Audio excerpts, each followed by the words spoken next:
પંથકમાં ધોધમાર વરસાદ વરસતા રસ્તા પર પાણી વહેતા થયા। નીચાણવાળા વિસ્તારોમાં જળ ભરાવની સ્થિતિ સર્જાઈ તો જેતપુરમાં પણ ધોધમાર વરસાદ ખાબક્યો।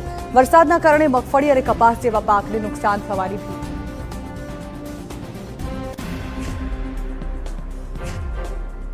સુરેન્દ્રનગર શહેર અને જિલ્લાના વાતાવરણમાં અચાનક પલટો આવ્યો અને મેઘરાજાની સવારી આવી પહોંચી હતી। સુરેન્દ્રનગર, જોરાવરનગર, રતનપર અને વઢવાણમાં વરસાદ વરસ્યો હતો। આ ઉપરાંત મૂલચંદ, માળોદ, ખેરાડી સહિતના ગામોમાં પણ વરસાદ વરસ્યો છે।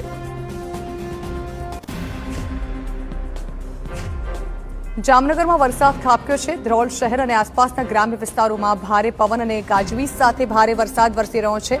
ધોધમાર વરસાદના કારણે રસ્તાઓ પર પાણી ભરાયા। જામનગર શહેરમાં પણ વરસાદ વરસ્યો છે।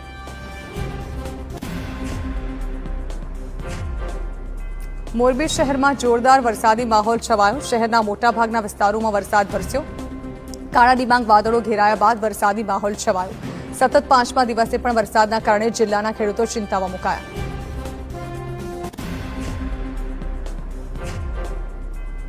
કચ્છ જિલ્લામાં પણ સાર્વત્રિક વરસાદ વરસ્યો છે। ભુજ શહેરની આસપાસના ગામોમાં ભારે પવન સાથે વરસાદ વરસ્યો। ભુજોડી, માધાપર, સુખપર અને માનકુવામાં વરસાદ વરસ્યો। ભારે વરસાદથી રસ્તાઓ પર પાણી ફરી વળ્યા। વરસાદ પડતા જળાશયોમાં પાણીની આવકમાં વધારો નોંધાયો।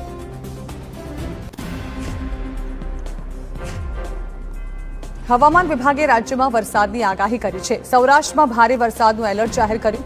દ્વારકા, પોરબંદર, જૂનાગઢ અને મોરબીમાં યેલો એલર્ટ અપાયું। ઉત્તર ગુજરાતના બનાસકાંઠા, સાબરકાંઠા તેમજ મહેસાણામાં પણ વરસાદના એંધાણ। દરિયામાં બનેલી વરસાદી સિસ્ટમના કારણે અનેક જગ્યાએ પડી શકે છે વરસાદ। માછીમારોને 3 દિવસ સુધી દરિયો ન ખેડવા અપાઈ સૂચના।